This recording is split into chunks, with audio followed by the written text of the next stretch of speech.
Di kaki Gunung Fuji yang gah, terletak sebuah hutan yang sangat tebal, sehingga cahaya matahari pun susah nak tembus ke lantai tanah. Namanya Aokigahara, atau lebih dikenali sebagai Sea of Trees. Tapi di sebalik keindahannya, hutan ni simpan sejarah yang sangat gelap. Ia digelar hutan paling seram di Jepun, tempat di mana ramai orang memilih untuk tidak kembali lagi. Dekat sini, suasana dia sangat sunyi.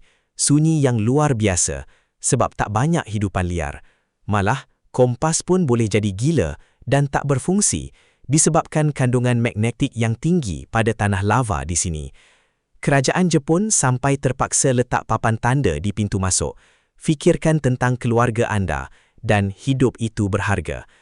Hutan ni bukan sekadar tempat pokok tumbuh, tapi ia adalah saksi bisu kepada tekanan hidup dan legenda hantu Yurei yang dikatakan merayau di celah-celah pokok. Ingat, kecantikan tak selalunya membawa ketenangan. Kadangkala ia menyembunyikan duka yang paling dalam. Follow untuk lebih banyak misteri dunia.